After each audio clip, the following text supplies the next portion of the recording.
Fala, rapaziada, beleza? Então, cara, no último vídeo a gente estava falando sobre como usar o ChatGPT, sobre os projetos.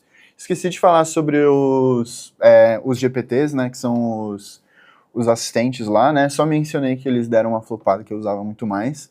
Mas, antes de falar sobre outras ferramentas e como conseguir resultados consistentes, né? Só deixa eu passar por isso rapidinho. Então, os GPTs aqui são basicamente uma Apple Store, uma Google Store, assim, com várias coisas que pessoas já deixaram prontas. Confesso eu que eu só usava muito mais para, otimizar o meu prompt. Então tem um que é chamado Prompt Optimizer. Pelo menos existia. Ele aqui.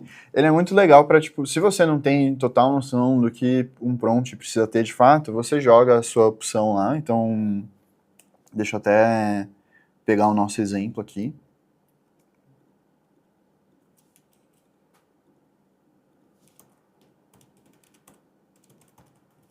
Vou jogar lá só para mostrar para vocês, tipo, como que daria para usar, tá?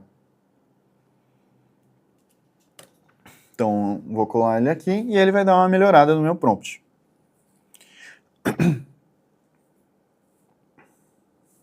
Fazendo todo o sentido, ele me faz perguntas, porque ele é super aberto, e a gente vai entrar nisso também. E no final das contas, ele vai, se a gente responder tudo isso, ele vai me dar um prompt. Então, é uma ferramenta que ajuda bastante. Sobre criar GPTs, só faz muito sentido se você quer compartilhar algum projeto com alguém, porque então eu quero fazer um GPT específico pro e-mail e todo mundo da empresa vai usar. Aí você cria um GPT, você vai precisar do Plus e vai funcionar super bem, saca? Mas se for só para você, só faz o projeto, tá tudo certo, beleza? Se ficou alguma dúvida, vocês me avisem também, mas não acho que vale a pena gastar um super tempo nos GPTs. Eu acho que do Prompt Optimizer vale muito a pena. De resto, acho que você consegue se virar super bem, de modo geral. Então, deixa eu dar um checkzinho aqui. E aí, a segunda parte, de fato, desse vídeo é como conseguir resultados consistentes. Então, são três coisas principais para você conseguir, né? Então, o primeiro é o prompt de fato, ele tem que ser bom. E aí eu vou passar o que faz um prompt bom, tá? A segunda parte é toda vez que você está usando algum documento externo, ele está de maneira formatada para a IA entender. Então, formatação de textos externos, e aí a gente vai usar o Llama Cloud para isso, e eu vou colocar o porquê a gente tem que usar o Llama Cloud. E o último é testar o seu prompt no final das contas. Porque assim, é muito difícil tipo, a gente ter uma ideia de um prompt e colocar ele e usar 100% das vezes. Pode ser que isso aconteça? Pode ser que isso aconteça, mas é difícil. E aí, eu vou colocar o Grok para vocês testarem o prompt. Poderia ser o projeto também, se vocês quiserem, mas o Grok é de graça também, então dá super para usar o Grok também. Então, primeiro ponto do prompt de fato. Então, como eu, Gabriel, gosto de dividir os prompts e sempre vem dando certo nesses últimos 2 anos. Tipo, deu certo no SaaS, dá super certo nos nossos projetos de automação hoje, e vai dar certo nesse vídeo, porque eu já testei, obviamente. Então, qual que é a primeira parte? Contexto sobre quem a IA é. Parece estranho, mas a primeira coisa que você colocar ali tipo, você é um expert em analisar e-mails de uma empresa para ali, para lá. Tipo, ajuda a IA entender qual que é o objetivo dela na sua resposta, tá? O segundo ponto, objetivos gerais. Então, o que são objetivos gerais? Então, no nosso exemplo de como fazer a triagem do e-mail, são 2 objetivos que a gente tem. Um, fazer a triagem em si, então determinar que tipo do e-mail qual que é a urgência, e o segundo objetivo é, caso seja um e-mail de algum cliente, dar alguma sugestão de resposta. Esses são os nossos objetivos, não é para detalhar tudo ali. Então, o que a gente nunca pode fazer num prompt misturar um monte de informação juntas do mesmo jeito, colocar dentro do contexto qual que é o objetivo, qual que é o passo a passo, tipo, tem que ser bem quebradinho cada uma das coisas. O segundo ponto, terceiro, desculpa, são as regras. Então, o que ela precisa seguir exatamente quando ela está fazendo esse processo. Então, isso ajuda muito a gente ter resultados melhores, tá? Então, uma coisa é a gente falar o que ela precisa fazer, a outra coisa são as regras que ela precisa seguir. Então, ó, tipo, sempre veja o e-mail dessa forma, nunca faça o e-mail dessa outra forma. E regras de como ela deve seguir o passo a passo. O terceiro ponto é o passo a passo em si. Então, o que ela realmente tem que fazer em cada um dos pontos para conseguir chegar no resultado que a gente quer. E o último ponto é justamente a formatação de output, tá? Então, eu tenho um prompt aqui já pronto. Então, a gente começa lá com um contexto geral. Você é um especialista em analisar caixas de e-mails e definir qual é o escopo do e-mail. Dado que ela vai ficar vasculhando a minha caixa de e-mail da empresa, seria muito, muito honesto eu explicar aqui o que é a bna.dev, qual é o tipo de e-mail que a gente recebe, coisas do tipo. Mas, para facilitar, eu deixei ele meio genérico, tá? Os objetivos, definir o escopo do e-mail e auxiliar o usuário a responder o e-mail, se necessário, tá? Vê que a gente não explicou nada aqui. Quais são as regras? Então, primeiro ponto muito importante. Processar cada bloco XML sequencialmente. O que são blocos XML e por que eu decidi colocar eles agora? Ah, mas isso é para desenvolvedor, para... Cara, não necessariamente, porque vocês vão ver que é muito facinho como usar o XML, e 2, que ajuda muito, muito, muito, muito, muito a IA não pular algum passo. Então, quando vocês usam esses itens aqui, ou bota 1, 2, 3, eu tenho certeza absoluta, que eu já sofri muito disso, que a IA simplesmente pula algum passo e ela não tá nem aí.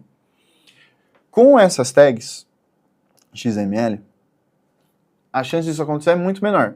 Então o que acontece é quando você coloca o passo a passo de fato, ela normalmente faz todos os passos, o que é lindo e maravilhoso, tá? Execute cada passo do process flow. Então, na verdade, é cada passo do passo a passo. Desculpem. Como especificado nas instruções, então a gente vai ter o passo a passo aqui embaixo, tá?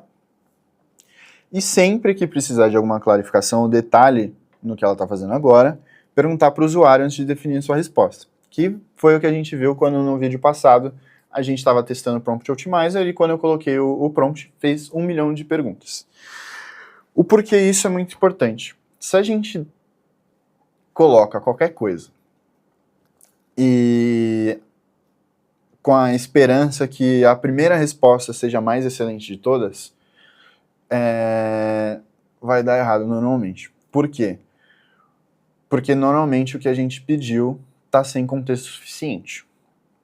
E quando a gente faz a IA perguntar para a gente primeiro, auxilia muito porque ela pega esse contexto a mais.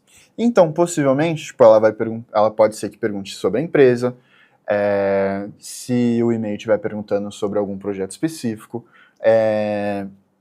vai perguntar sobre como ela poderia responder, qual que é o seu objetivo no e-mail, coisas desse tipo que são importantes no final das contas, tá? Então, pelo passo a passo, então o que é uma tag XML? A tag XML é basicamente esse simbolinho de menor e maior, né? E aí você coloca um nomezinho dela. Então a gente sempre vai usar step, que é passo a passo. Assim a gente abre e com a barra a gente fecha. E a gente vai escrever tudo que é importante aqui, certo? Então step número 1, nome analisar e-mail. Só coloquei isso, depois a gente vai ver nos vídeos futuros o porquê disso. Mas por enquanto poderia ser só step, mas eu já deixei aqui bonitinho, tá? Então step número 1, analisar e-mail. Então analise o e-mail e define se você precisa de alguma informação do usuário. E step 2, definir o tipo. Então, defina o tipo do e-mail dentre os possíveis tipos. Então, é o e-mail de alguém. Então, alguma pessoa perguntou ou pediu algo para mim. É uma newsletter, então e-mail com informações sobre alguma tecnologia, ou uma informação de fornecedor. Então, eu recebi e-mail da OpenAI que os créditos estão acabando, eu preciso carregar o cartão de crédito da empresa. Então, ou eu esqueci de pagar uma fatura, que acontece, infelizmente. Tá? Então, a gente vai ter isso. E aqui eu até auxiliei com as coisas que a gente contrata normalmente. Então, número 3, definir urgência. Então, se é alta, preciso responder agora. Ou seja, algo está quebrado e a gente pode perder dinheiro. Esse prompt não está tão bom porque ele está meio aberto, assim, né? O que é perder dinheiro, de fato? Média, posso responder no final do dia, ou seja, é importante, mas não é extremamente time sensitive. Tipo, se eu responder agora ou no final do dia, tanto faz. Baixa, eu não preciso responder nunca, é só um e-mail que está lá. E eu olho eventualmente. Responder e-mail, então caso o tipo de e-mail seja e-mail de alguém, faça uma sugestão de como responder. E o número 5, que é sobre a formatação que a gente falou. Então, poderia ser tanto formatação, e a gente colocar a formatação aqui, ou colocar dentro dos steps, tá? Então, para todo e-mail enviado, você precisa responder na seguinte formatação. Tipo do e-mail, vai colocar o tipo do e-mail, urgência do e-mail, vai colocar a urgência do e-mail, resposta do e-mail, vai colocar a resposta se precisar. E aí a gente testa, tipo, como se fosse um que é uma newsletter e que a gente não precisa de resposta, e um que a gente precisaria de uma resposta pra gente ver se está funcionando, certo? Então, o último ponto são essas chavezinhas aqui, que elas têm a mesma importância do XML. Então, um jogo da velha aqui, acho que não é chave, né? Um jogo da velha aqui significa que é um título. 2 jogos da velha significa que é um subtítulo. 3 jogos da velha quer dizer que é um subtítulo. Então, ajuda a gente a colocar essas chaves, esse jogo da velha, para ajudar a IA a se organizar a como ela deve rodar as coisas, tá? Então, a gente vai copiar isso daqui, voltar lá no nosso projeto de triagem, colar ele aqui, a gente salvou, e eu vou colocar os 2 e-mails que a gente fez da última vez. Então, esse daqui é um e-mail de um cara que veio me perguntar se eu queria contratar algum consultor, sei lá.